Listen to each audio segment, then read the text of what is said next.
Home guard विभाग के द्वारा आयोजित आज़ादी के अमृत महोत्सव तिरंगा मार्च कार्यक्रम में मंच पर उपस्थित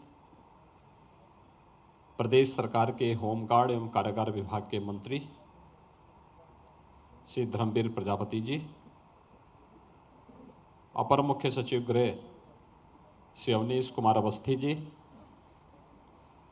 अपर मुख्य सचिव होमगार्ड्स अनिल कुमार जी, पुलिस महानिदेशक होमगार्ड्स श्री विजय कुमार मौर्य जी, प्रमुख सचिव मुख्यमंत्री कार्यालय श्री संजय प्रसाद जी, होमगार्ड विभाग के सभी अधिकारीगण और उपस्थित सभी होमगार्ड के स्वयंसेवकगण, उपस्थित भाइयों बहनों, मुझे अत्यंत प्रसन्नता है कि आदरणीय प्रधानमंत्री जी की प्रेरणा से पूरा देश अपनी आज़ादी का अमृत महोत्सव उत्साह और उमंग के साथ मना रहा है।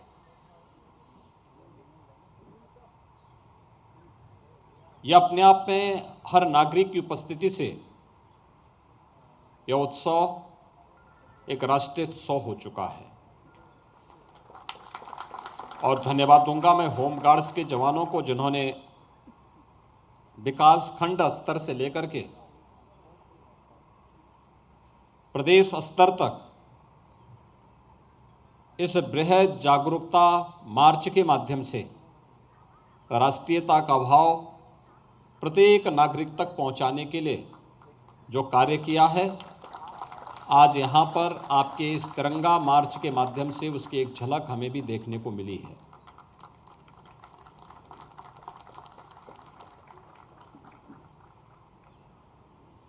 इस देश के प्रति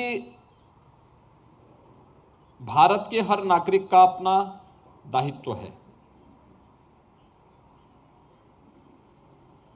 हर व्यक्ति इस बात को जानता है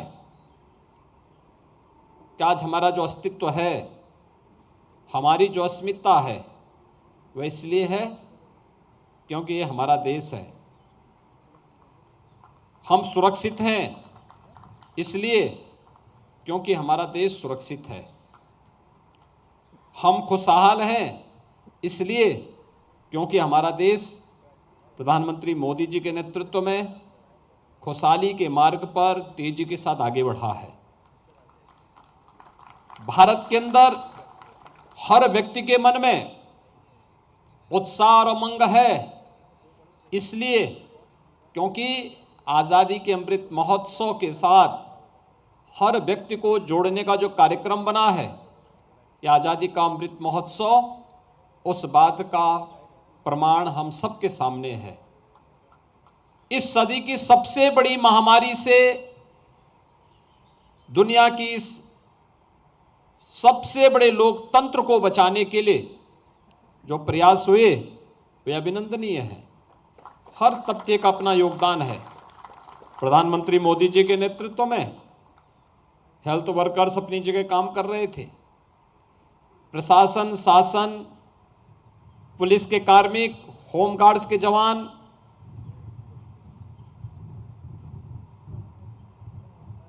और समाज के अलग अलग तबके के लोगों के द्वारा जो कार्य किया गया, इस सदी के सबसे बड़ी महामारी के संकट के दौरान वह दुनिया के सामने एक उदाहरण बना है। और आज जब हम सब इस कोरोना महामारी के कई चरणों के जो वेव्स थी, उन सब को रोक करके, नियंत्रित करके हर व्यक्ति के जीवन और जीविका को गारंटी दे रहे हैं, उसकी सुरक्षित की गारंटी दे रहे हैं, उन स्थितियों में आज़ादी का अमृत महोत्सव हम सब के लिए एक नए उज्जवल भविष्य की तस्वीर भी प्रस्तुत कर रहा है।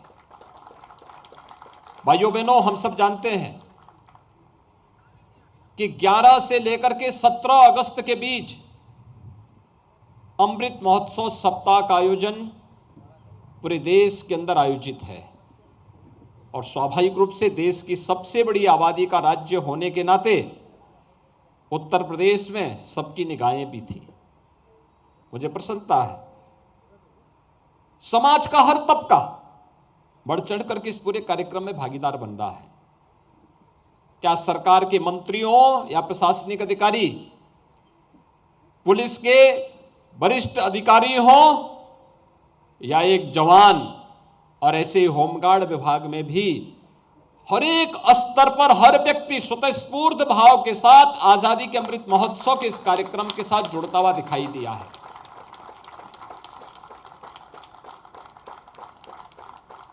प्रभात फेरियां निकाली गई, तिरंगा यात्राएं निकाली गई। 13 से 15 के बीच हर घर तिरंगा के अभियान के साथ हर नागरिक जुड़ रहा है। तो आज 14 विभाजन विभीषिका दिवस के रूप में भी प्रदेश के सभी 75 जनपदों में मौन मार्च आजादी की उस विभाजन की त्रासदी को स्मरण करते हुए उस एग्जीबिशन के साथ जुड़ने के लिए आज सायंकाल 5:30 बजे से लेकर के 6:30 बजे के बीच हर जनपद में यह मार्च निकाला जाएगा। यानी यह कार्यक्रम इस बात की गवाही दे रहा है कि हम क्रमबद्ध तरीके से इन कार्यक्रमों के साथ जुड़ रहे हैं। कल देश की आजादी का अमृत महोत्सव उल्लास और उमंग के साथ पूरे प्रदेश के अंदर और पूरे देश के अंदर मनाया जाएगा। लगातार कार्यक्रम चलेंगे।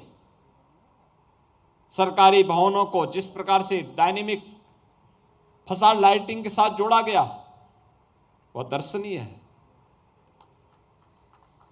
प्रधानमंत्री जी ने आगामी 25 वर्षों के लिए एक अमृतकाल हम सबके सामने निर्धारित किया है कि आगामी 25 वर्ष की हमारी कार्य योजना क्या होगी, हमें अपने भारत को कहां ले जाना है।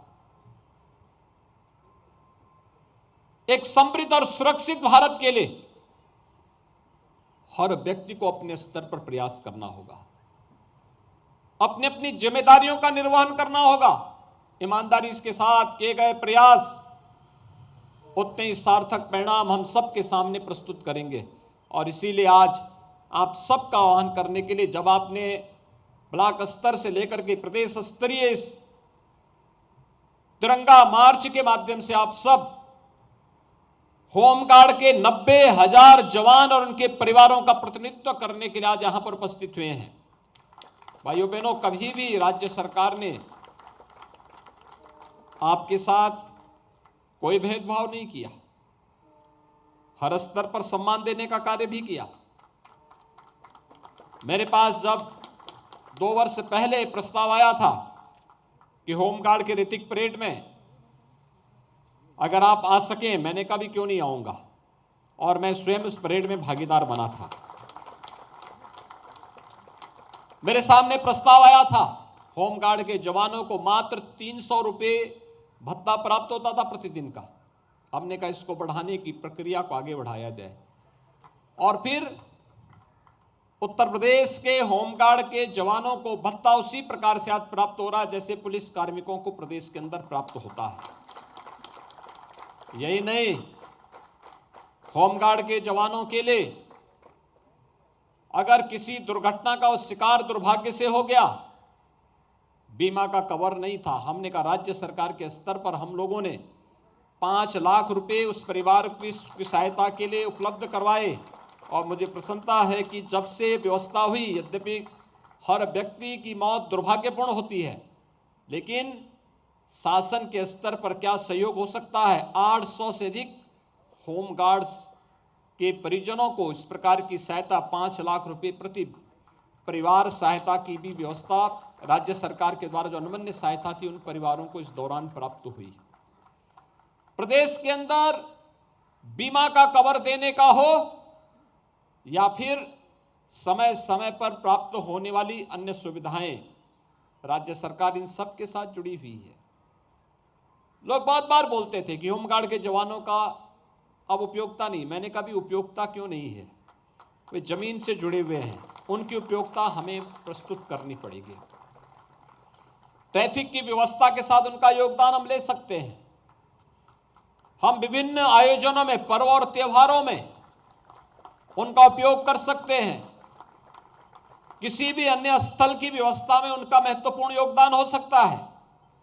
और मुझे प्रसन्नता है कि गृह विभाग और होमगार्ड विभाग मिलकर के इस कार्यक्रम को आगे बढ़ाने का कार्य कर रहे हैं। आज आपका ये प्रदर्शन इस बात का समर्थन भी करता है। मैं आज के इस अवसर पर आज़ादी के अमृत महोत्सव कार्यक्रम के साथ हम सब जुड़े हुए हैं। इस तिरंगा मार्च के अवसर पर उत्तर प्रदेश होमगार्ड विभाग को हृदय से धन्यवाद देता हूं। आज़ादी के अमृत महोत्सव कार्यक्रम की आप सबको शुभकामनाएं देता हूं और विश्वास व्यक्त करता हूं कि हम सब जीवन के प्रत्येक क्षेत्र में जाकर के नेशन फर्स्ट, यानी मेरा देश, मेरे व्यक्तिगत जीवन से, मेरे पारिवारिक जीवन से, मेरे सामाजिक जीवन से भी महत्वपूर्ण, मेरे लिए सबसे पहला मेरा देश होगा। इस भाव के साथ जब हम कार्य करेंगे तो राष्ट्र प्रमुख प्रथम के इस भाव के साथ हम सबको जुड़ करके जब हम काम करेंगे, अपने अपने क्षेत्र में ईमानदारी के साथ कार्य करेंगे, तो कोई कारण नहीं कि आगामी 25 वर्षों की अमृतकाल की जो कार्य योजना प्रधानमंत्री मोदी जी ने हम सबके सामने प्रस्तुत की है, इस 25 वर्ष के कालखंड में हमारा भारत दुनिया की सबसे बड़ी ताकत बनकर के उभरेगा। और उस संकल्प के साथ प्रत्येक भारतवासी को जुड़ना पड़ेगा, प्रत्येक प्रदेशवासी को जुड़ना पड़ेगा। इस विश्वास के साथ इस पूरे कार्यक्रम के प्रति मैं अपनी शुभकामनाएं देता हूं। धन्यवाद। जय हिंद।